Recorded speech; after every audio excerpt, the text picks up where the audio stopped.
ซีนะไม่รู้ว่าต้องจะทำกับแบบอันนี้ครั้งแรกที่จะมาลงแบบว่า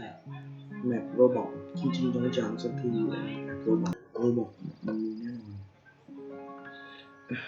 ขุดฟาร์มขุดเจาะชื่อแบบมันก็วันไม่นานพอสมควรน้ำแบบน้ำจริงๆอ่ะชื่อแบบภาษาไทยนะอังกฤษอ่านไม่ออกตัวอังกฤษ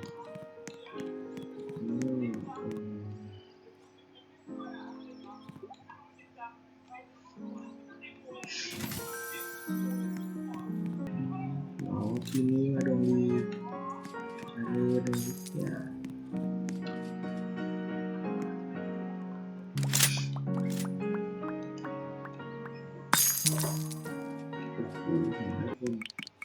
แบบว่าลองผมแบบว่าขี้แบบลง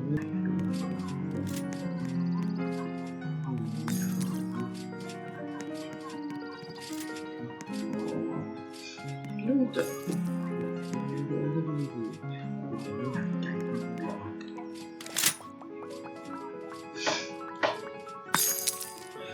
ธรรมดาให้คุณ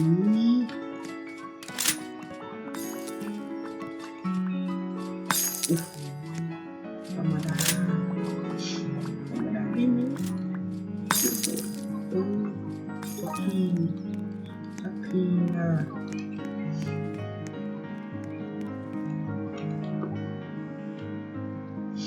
สักที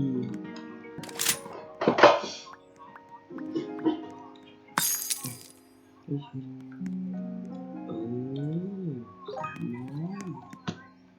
เคพอดีเว้ย300ดีกว่าอีก2 ล้านเมื่อกี้ที่บอกตัว100 บาทนะแม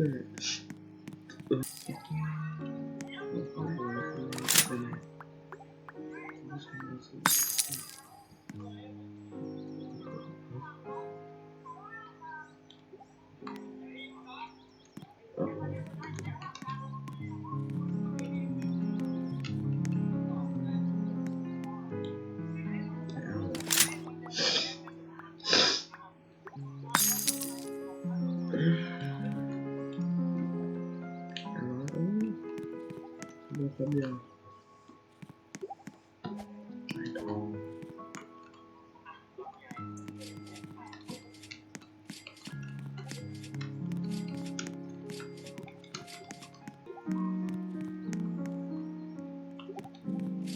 มีเดี๋ยวส่งแทรกเข้ามาขอประทานโทษด้วยนะ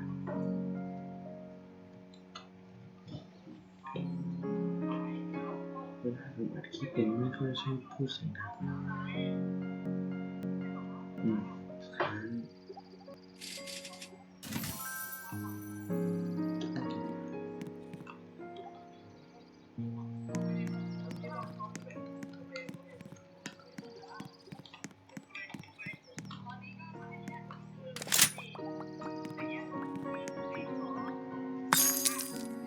แบบอื่นเล่นคลิปหน้าคิดไม่ออกนะก็จะเล่นแบบอะไรตัวการที่2นี้ก็เล่นไปแล้วแต่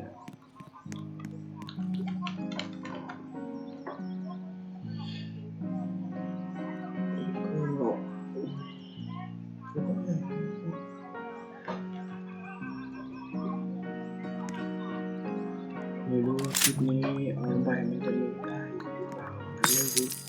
ไอคลิปมันเน้นไม่ได้นี่เป็นอะไรไปแก้ทีหลังเดี๋ยวไปหาดูมันเน้นไม่ได้ทุกคลิปที่มันเป็นไอคลิปยาวไม่ได้ไม่เป็นไรคลิปฉุกมันไม่ได้เดี๋ยวไปหาดูว่ามันเป็นอะไร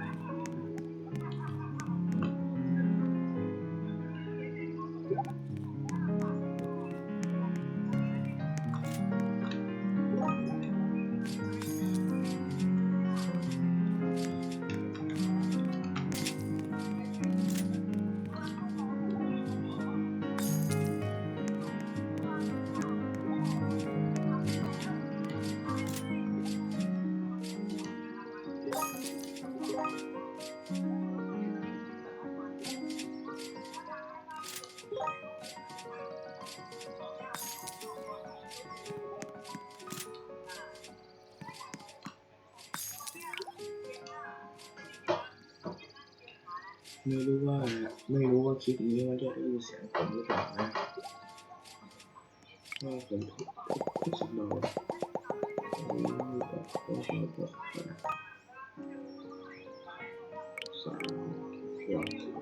ก็เท่นเครื่อง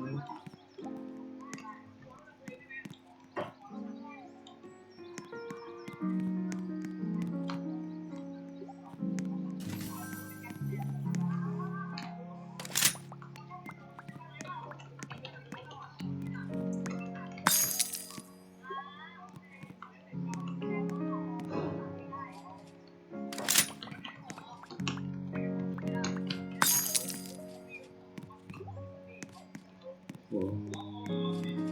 ไม่พอไป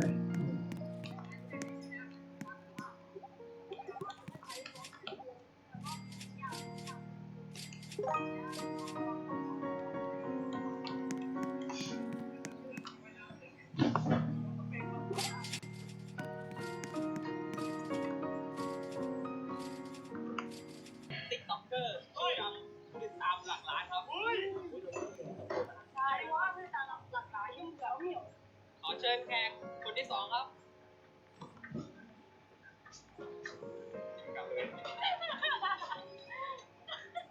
น้องเนยทวินเทลครับดูแพ้แล้วกำลังได้ครับผม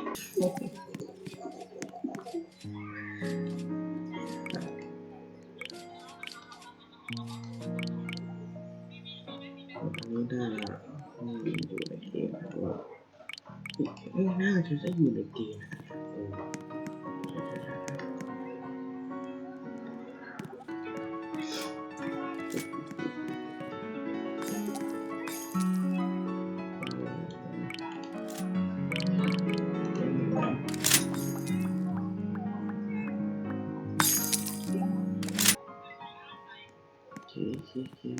กี่นาทีอันอีกก็นะอีเวนต์เนี่ยผมไม่ได้เล่นนานแล้วก็ขายที่โบนัสที่อะไรไม่รู้อะไรนะโบนัสเลยนะโบนัสอยู่ไหนโบนัสอยู่ไหนขอตามเยอะการได้ทำได้ไม่เป็นการได้ทำได้ไม่เป็นก็จากกันไปตั้งประมาณ7 ชั่วโมง43 นาที 29 วินะผลรวมที่เราได้มาก็73 ล้านจุด73 ล้าน 70,000นะก็มองไปเล่นโมบายลีเจนด์ของเราก็เล่นเกมผมก็เล่นเกมไหนก็ได้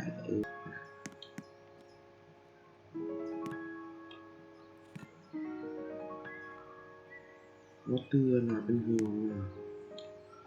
ยาน่ะตัวที่มันบอกว่าเรื่องเกม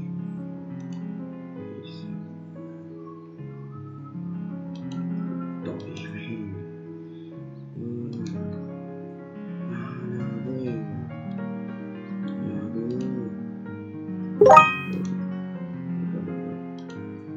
ยเก่าแล้วมันเก่าต้องลืมคนมันเก่าไม่ได้คนเรื่องนี้ได้โอ้มีสาระมีสูตรหน้า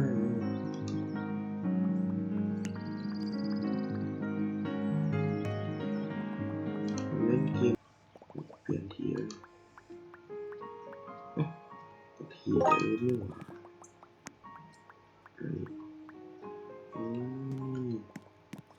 ได้แล้วแต่วิวไม่พอใจว่ะซึ้งโอ้เดี๋ยวไม่ว่ากันผู้ชายดูแล้วก็ไม่ได้จัดได้แบบดีอะไรขนาดนั้น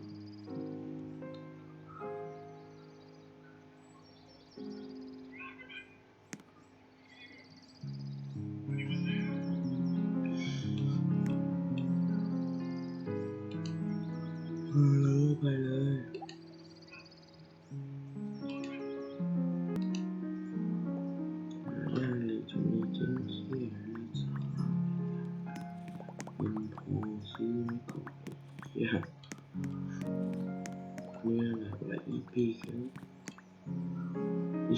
กูพอมีเงินซื้ออยู่ไอ้เหี้ยเนี่ยแหละส่วนเดียวอีพีกูแทบจะไม่มีตังค์ไอ้เหี้ยไอ้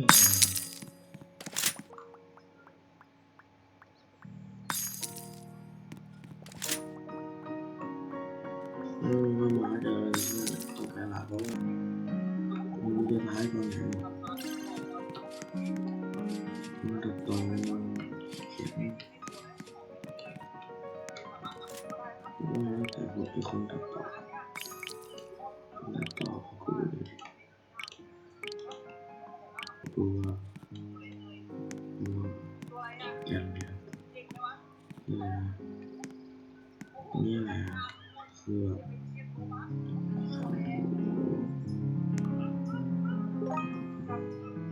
เขาลงมา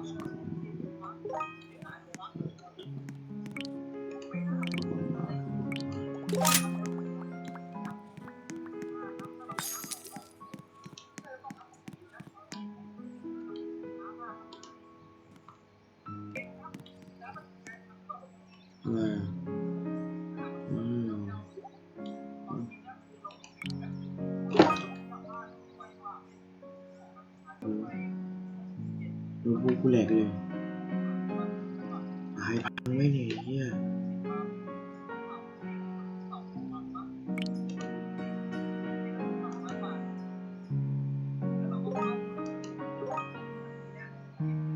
กลัวเหลือมาทิ้งกับกูเนี่ยขยะไม่ไปแจกคนอื่นบ้างเหรอครับเนี่ยเฮ้ยไม่แจกคนอื่นบ้างเหรอเนี่ย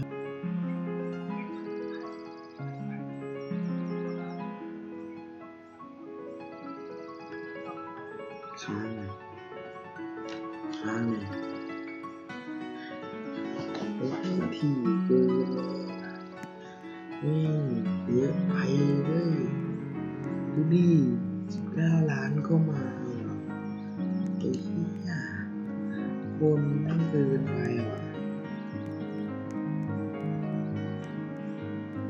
ไม่พอเลยไอ้เหี้ยเอาดีเฮ้ย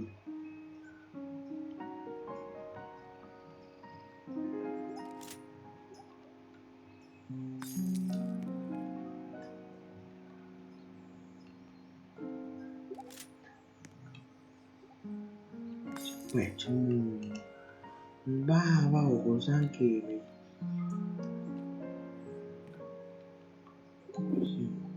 ไม่ได้นิ้วไปอยู่ลงผิดที่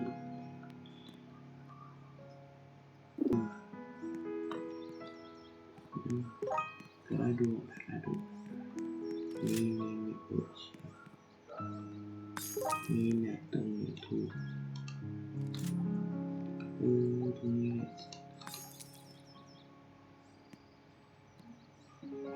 อันนี้คือไม่ได้มันใหญ่ไปไม่รู้ว่าเสกหรือเปล่าแต่คงไม่เลยเยอะขนาดนี้อาจจะเป็นไปได้แต่ไม่รู้ไม่มั่นใจคือต้องมีแฟนทุนเสกว่าให้กูมาสักขนาดนี้18 ชั่วโมงกูจะรูดที่ให้มาแม่งระดับอีพิกแต่นั้นไม่เฉพาะในขณะที่คุณกำลังเล่นอยู่ตรงนั้นก็ต่อฟักเนี่ยอะไรเครื่องกับเครื่องเกี่ยวคีสตันขุดทำยังไงนี่อะไรเซลล์ดำเซลล์ให้1 แกนต่อขุดตกลงว่า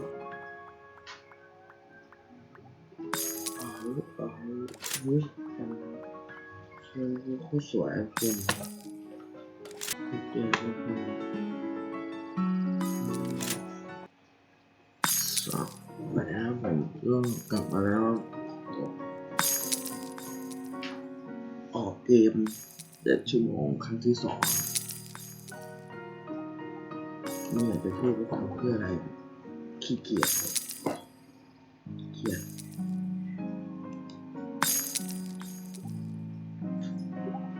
นะขี้เกียจขี้เกียจแล้วผมมาพูดคำนี้แล้วผมขี้เกียจ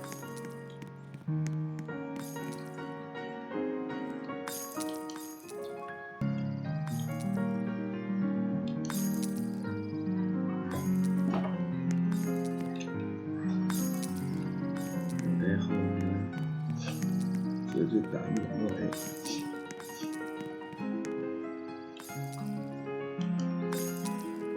ติดตามผมหน่อย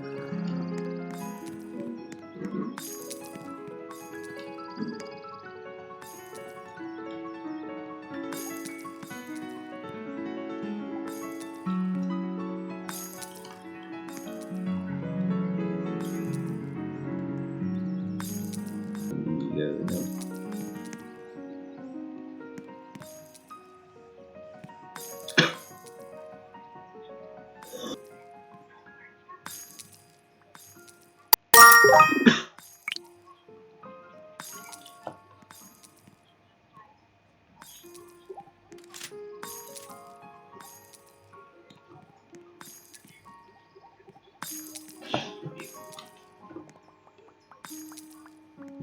มันนานอย่างนี้ไปเรื่อยๆโอ้โห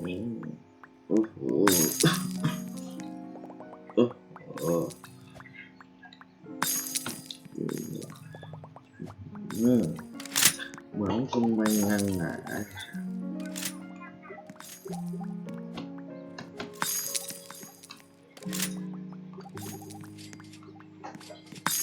แล้วก็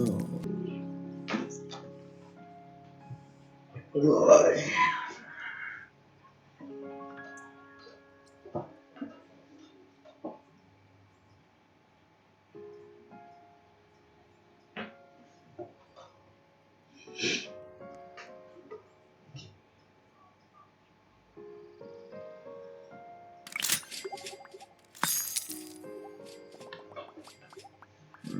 ไม่มีจะพูดเลย